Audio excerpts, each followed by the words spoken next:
morning, good afternoon, good evening, Fabulites. I got a question for you. What opens with Miss Call? Jamie peeing blood. James St. Patrick, Mr. James St. Patrick Ghost peeing blood. And what closes with Ghost asking his boy Tommy to take care of his blood, his family. If you guessed, Power, Season 4, Episode 2, Things Are Gonna Get Worse, is that what it's called? Or something. Then you're correct. And let's jump right in so we can figure out how we got from opening to close. I'm Angela. The channel is Be Fabulous You. And thank you so much for coming back. Welcome back. Clicking, liking, subscribing, sharing, and commenting. Okay, so Jamie is peeing blood. He got a beat down at the end of the last episode, and you know his body ain't doing too good. And then we had that music playing. I can't breathe. It was woo. They had some. I noticed the music, I guess, at the opening of the episode and the closing of the episode. But that music, it was like, yeah, it's kind of tight. It's tight, brother man. And then we get a shot of him from behind bars in his cell. Okay, so then we see the twins, Jamie's twins, Tariq and Raina, and they're talking to their mom, and the boy is like, you know, he's not getting out because I guess the mom is telling him that, you know, the bail didn't work, and Tariq is like, well, he's not getting out, he did it, and Tasha is like, he's innocent, your father would never kill anyone, innocent black men get locked up all the time, just don't call him Ghost anymore. The name Ghost, no, it doesn't mean anything. Everybody in the neighborhood has a nickname. Just don't call him Ghost anymore. Tasha. Okay. Okay. So then Keisha is talking to Tommy, and she like, look, you know, I want out. I don't want your name. I want out. I don't want to be dealing with this stuff because the feds raided I was at homegirl's place when the feds raided at Tasha's place. The feds came in. They raided it. I met Angela. Angela is out for blood. It's all hell is breaking loose. This is not a good situation. This is not a good look. I'm not trying to be a part of this. I have a child. If you had a child, you would understand, but you don't have a child, so you don't understand. Angela wants blood. And Tommy's like, you know, I got you. Just like in the old days, I got you. Okay. So then what had happened is that, okay. So, then we see Jamie with his lawyer Proctor. And Proctor sees that Jamie got beat up. He's like, did you fight back? And Tommy's like, no, it was two of them. It was one of me. I was handcuffed. It wasn't really nothing I could do. And Proctor's like, good. Just be regular old Joe Blow who don't know nothing about fighting. You ain't no gangster. You just a punk off the street. You just little punk, you know.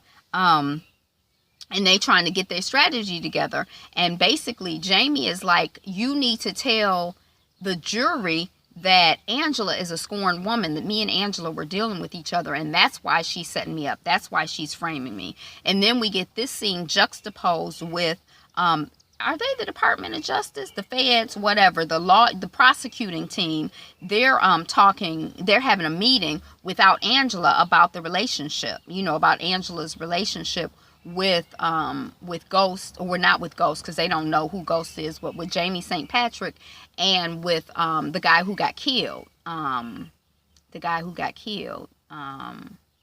What's his name?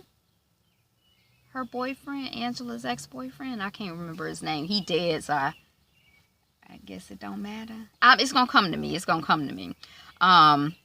And then we see Angela comes in. She listens for a while, then she comes in and she's like, "Hey, you know what's going on?" And you know, then we see both sides kind of having a conversation about if they did take the approach of saying that this was about a love triangle, and basically Jamie killed the FBI agent because he was jealous about Angela, or because over some Angela stuff. You know, they were, you know,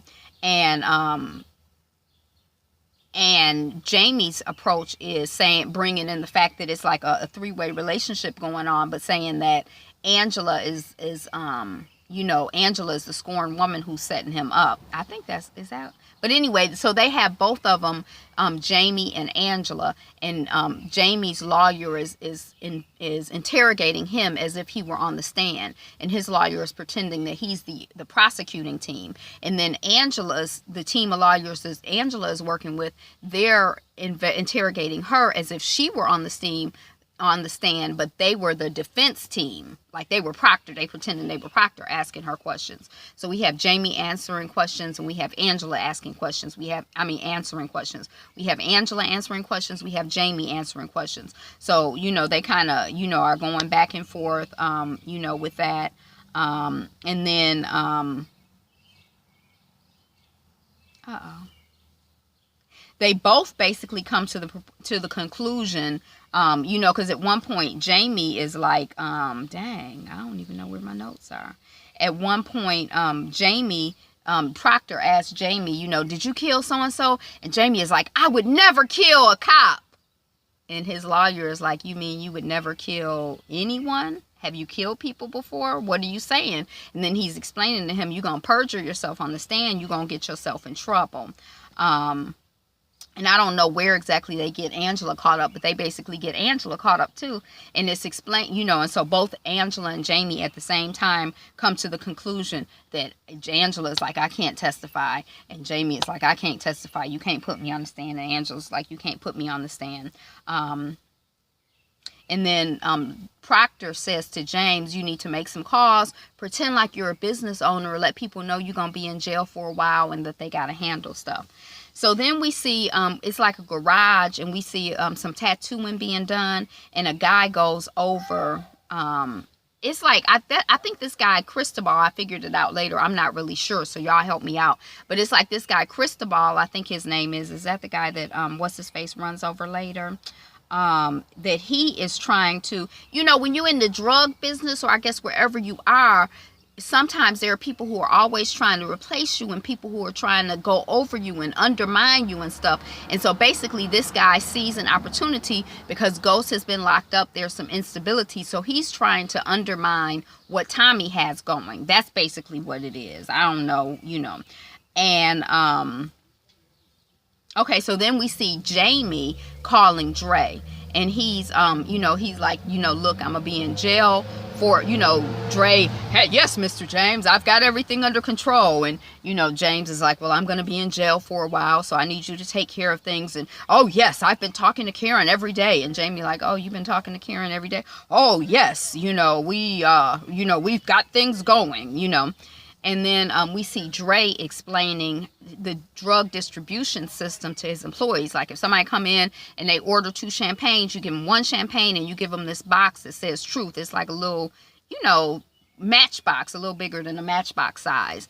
And then, but you ring them up for 2 champagnes, and the other bottle of champagne is just going to disappear. And the guy's like, yeah, so there's no, and somebody's like, well, what's in the box? And he's like, don't worry about what's in the box. And the other guy's like, yeah, so if you get audited, there's no, it all adds up.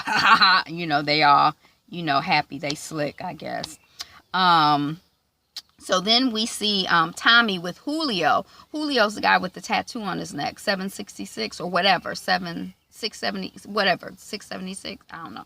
But Tommy is talking to Julio, and Julio is letting Tommy know that someone is trying to go over Tommy and go right to the distro. And that's the guy that we saw earlier in the garage when the tattooing was happening. Now, I don't know if Julio was there, because at first I thought that guy was Julio, but that's a whole nother Latino guy.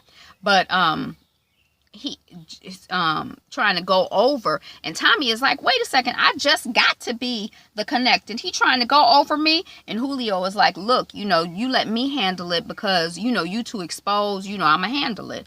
And you know, Tommy is like, okay. Then we see Jamie in jail, and the guy and a guy comes up to him like, you know, another prisoner, and he like, oh, you that club owner guy, you know, you think you rich, you think you better than all of us. And, you know, Jamie is eating a biscuit, and the guy is like, well, you know, I'm hungry, I'm still hungry, and that biscuit is looking real good. And when he said biscuit, I'm like, oh my God, he meant his booty. And then sure enough, the guy started trying to grab Jamie's leg, and Jamie like broke his wrist. And then the older white guy that we've been seeing since Jamie has been in jail, the regular prisoner, because Jamie's a prisoner now, the regular prisoner was like, oh shoot, he broke my wrist. And the older white guy is like, beat it, little boy. And then he goes away. So the older white guy, he's like, kind of established. He's like, he got something going on here. He's, he got a, okay. You know what I'm trying to say? So then we see the lawyer, he's giving a press conference, and he's basically spinning this arrest as like a racist attack on a legitimate club owner, a family man, a father who just happens to be black, and he's being persecuted by the system. And then the Asian guy, is his name John, he comes into the room where all the lawyers are meeting. He's like, have y'all seen this mess? And then he turns on the TV, and they're like, oh, this is some bull, because nobody in here is even white. And then the white guy, he's like, I'm white. But what are you trying to say? All white people are racist? And then they're like, he's poisoning the jury pool. We need to get a gag order. And then the people are like, you want to get a gag order, Asian man, as much as you use the press? No, we're not going to do that. I don't think that's going to work. And then the Asian guy is like, I'm not losing to that prick Proctor again. And so then we see Tasha, and she's like in the car about to drop the twins off for school. And, she's prepping them, Raina and Tariq, with, remember, don't call your father ghost anymore. We don't know any ghosts. I want you to be good at school, act like nothing is going on, all of that. And then baby girl Raina, she goes on in, and then Tasha is like, hey, Tariq, you ever meet anybody named Kanan? And Tariq is like, no, I don't know, nobody named Kanan. And then the paparazzi is out there, and they're taking a picture of Tariq and his mama in the car. And then Tasha is like, stop it, no, stop it. And she grabs the camera and she throws it on the floor and breaks it. And the paparazzi is like, that's it. The press person or the photographer, he's like, that's it, you ruined my camera, I'm gonna get you, I'm gonna sue you. And then Tariq is like, oh, is this how I'm supposed to act? Because y'all know he has a real snotty, snitty attitude. And I really just don't appreciate how, I think the children can be groomed, and I can understand that he is mad that his father went off with Angela and all of this other stuff, but he got groomed real quick and real easy by Kanan, didn't he? Like, that's just now his new best friend. I didn't quite buy it last season, and I still don't quite buy it. But then we see Tony, he's the older white guy, and he's being visited by his sick wife, the one who the Asian guy was like, oh, well, even if you'll get to see her before she dies, or maybe you'll get to go to her funeral, just snitch. So she's like, I'm getting sicker, I need money up front for this treatment, that other money. And he's like, oh, the money didn't come through. And she's like, I wish I could have gave you a kid. He's like, don't talk like that. You've given me everything I wanted. This is the older white guy.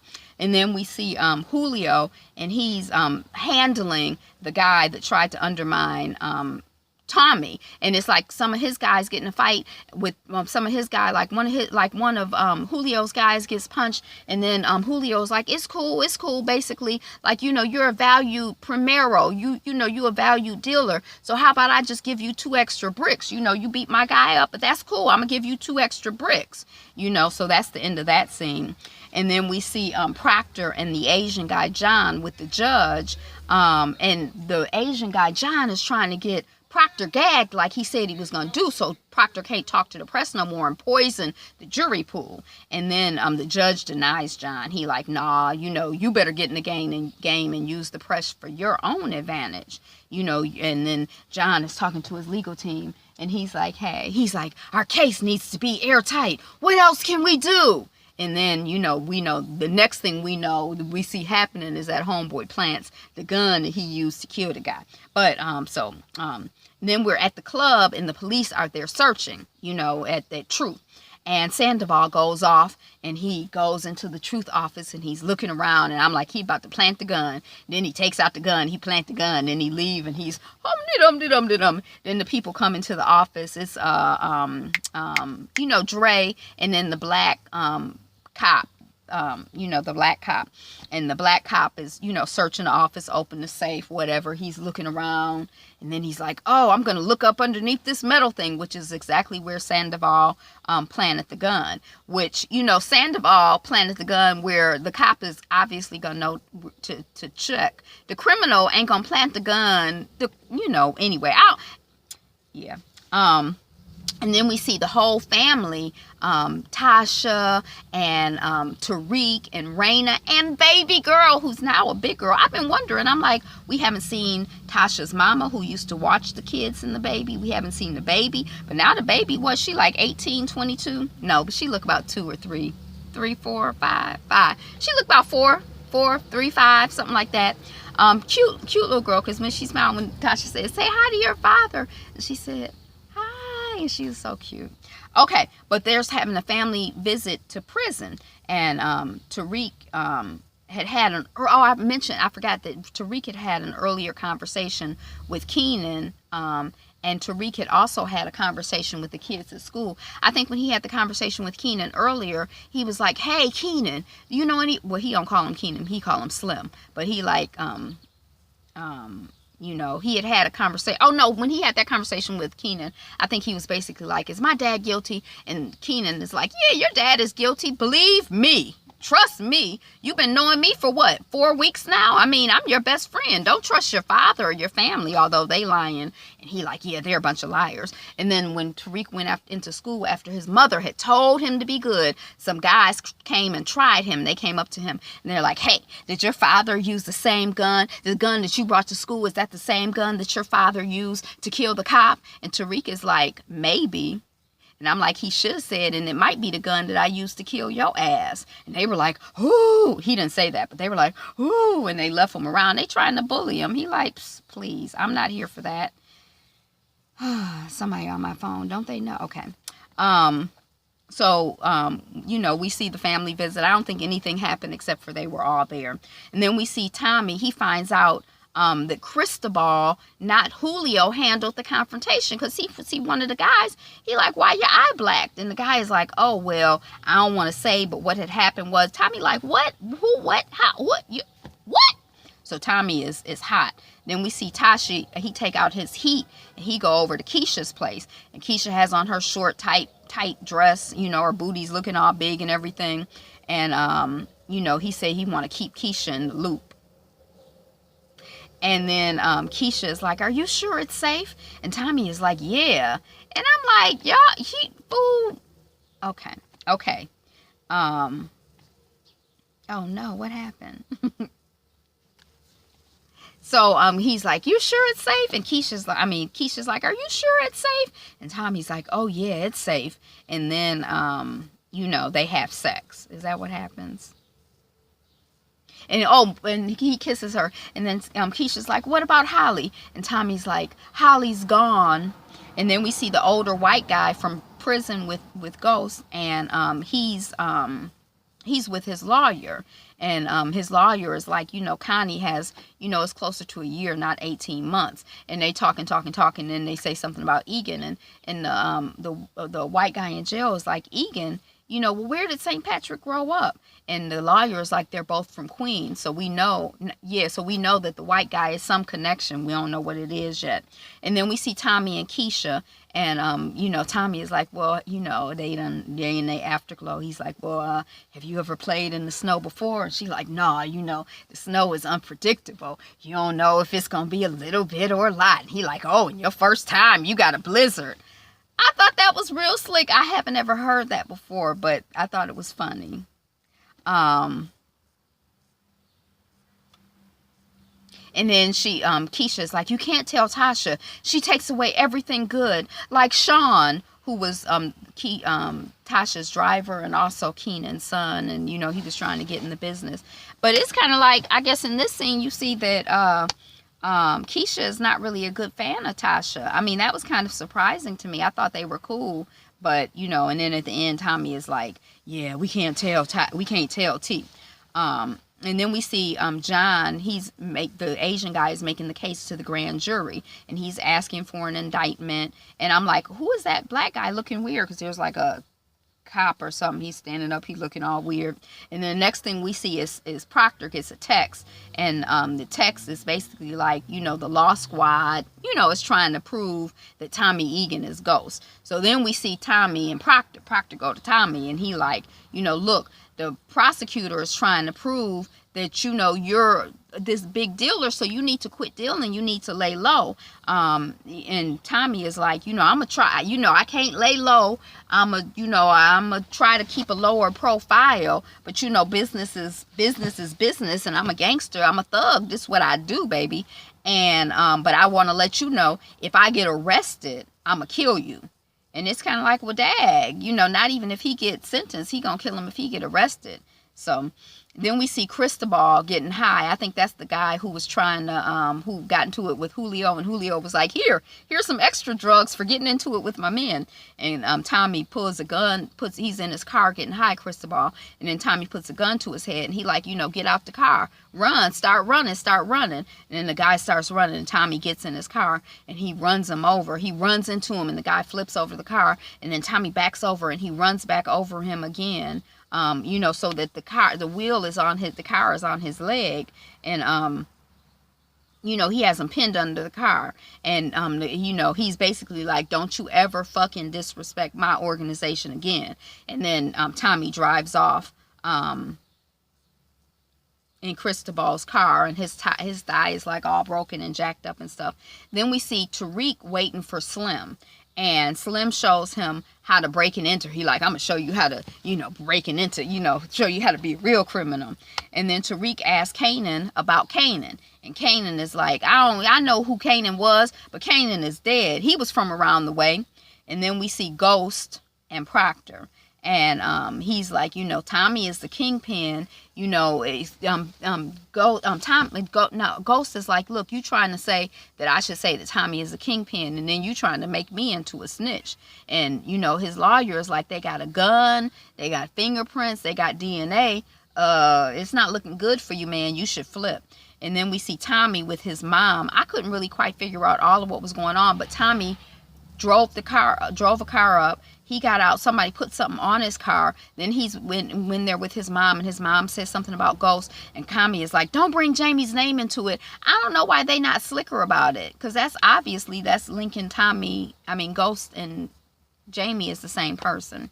If somebody had happened to be listening. And then his mother says something about, oh, Holly dumped you or something. He like, I got rid of Holly, it was the other way around. And then Tommy gives his mother the keys, and he like, you know, don't you strip my, you know, I guess it's not an automatic, but you know, where you have to shift the gears. And then Tommy comes out, and another guy pulls up, and Tommy gets into the car with another guy.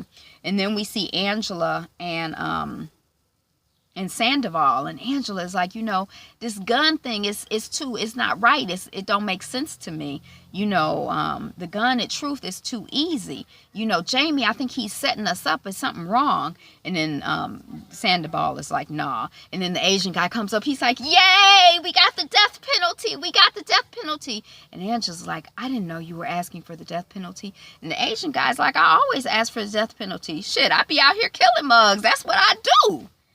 I'm not going to be an agent of the system if I ain't out here killing, trying to kill people. And then Jamie is looking at Proctor, and the music is on, save me. I can't repeat it, but it was like, dang. And then he looking like, this shit is serious, because it is serious. And, you know, you almost feel bad for him. But it's like, now, how many people has he killed? We done seen him kill, what, 325 million on the show? And we supposed to feel bad because he gonna get killed, maybe, possibly. But I still kind of am rooting for him. I don't know why. But that's human nature, right? We rooting for him because he's our guy. I don't know.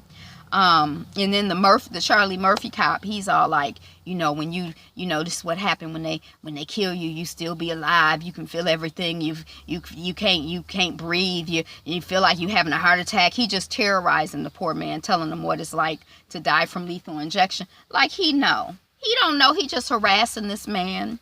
And then we see Angela, and she's at home drinking wine as usual. And then there's a door knocking. We knew it was going to be Tasha. And Tasha's like, you had my kids here, and you're going to let their father die for something he didn't do. He wouldn't leave a gun around or kill an FBI agent. And Angela's like, that FBI agent, Greg Knox is his name. He was my boyfriend when me and Jamie got together. That's why Jamie killed him, because he was jealous, because he had, been with me. And then when me and Jamie first hooked up, and then Tasha's like, Dad, Drats, why do I always have to find everything out that I don't know that everybody else knows? Dagnammit. And then we see Dre walking in the hallway or something, and Kanan snatch him up, and he's like, yo, Tariq asked me about Kanan. You better keep your mouth shut. I told you not to say anything to the boy. And Dre's like, I thought I was paying you to stay away from Tariq. And Kanan is like, now you paying me to protect you. Because, Kanan is just thug nizzle like that. And then we see Tommy gets a call from Ghost. And Ghost is basically like, I need you to help me. And Tommy's like, yo, what you need? And man is like, take care of my family. That's what we got, people. That was the show. Be you, be fabulous, you. Power. Yeah. Some of this stuff it'd be a little hard to keep up with, but you catch up eventually. All right, peace. Bye.